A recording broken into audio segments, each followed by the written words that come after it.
આજે GSC class 1-2ની પરીક્ષા શહેરમાં 11 કેન્દ્ર પર 110 બ્લોકમાં 2629 ઉમેદવારો આપશે પરીક્ષા। દરેક કેન્દ્ર હાઈ રિઝોલ્યુશન સીસીટીવી કેમેરાથી સજ્જ। આયોગના ક્લાસ 1 અધિકારીની આગેવાની હેઠળની ટીમ સહિત 500થી વધુ કર્મચારીઓ ફરજ પર। દરેક કેન્દ્ર પર કાયદો વ્યવસ્થા માટે પોલીસ અને હોમગાર્ડ જવાન બંદોબસ્તમાં। પરીક્ષા નિયમોમાં ફેરફાર બાદ પ્રથમ પરીક્ષા। જિલ્લા શિક્ષણાધિકારી અને જિલ્લા પ્રાથમિક શિક્ષણાધિકારી જામનગર અને સ્ટ્રોંગ રૂમ કંટ્રોલ ઇન્ચાર્જ આજરોજ તારીખ 20/4/2025 ગુજરાત જીપીએસસી દ્વારા વર્ગ 1 અને વર્ગ 2ની પરીક્ષાનું આયોજન આજે કરવામાં આવેલ છે।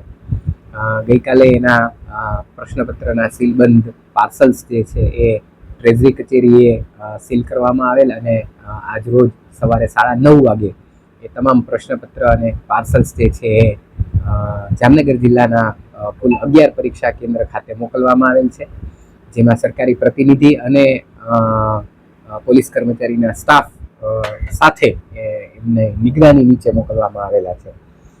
કુલ 11 કેન્દ્ર પર આ પરીક્ષા યોજાનાર છે અને અંદાજિત 2629 જેટલા ઉમેદવારો આ પરીક્ષા આપનાર છે। દરેક બિલ્ડિંગ પર કાયદો અને વ્યવસ્થા જળવાઈ રહે તે માટે સંપૂર્ણ વ્યવસ્થા પોલીસ તંત્ર દ્વારા કરવામાં આવેલી છે અને જિલ્લા વહીવટી તંત્ર દ્વારા પણ પરીક્ષાનું સુચારુ આયોજન અને અમલીકરણ થઈ શકે તે હેતુસર દરેક પરીક્ષા કેન્દ્ર પર આયોગના પ્રતિનિધિની નિમણૂક કરેલી છે। સ્ટ્રોંગ રૂમ ખાતે પણ પોલીસ ગાર્ડની નિમણૂક કરેલી છે। દરેક પરીક્ષા કેન્દ્ર જે આપણા છે એ તમામ સીસીટીવીથી સજ્જ છે। કોઈ પણ પ્રકારની અવ્યવસ્થા ન સર્જાય તે માટે સમગ્ર તંત્ર જે છે એ કટિબદ્ધ છે।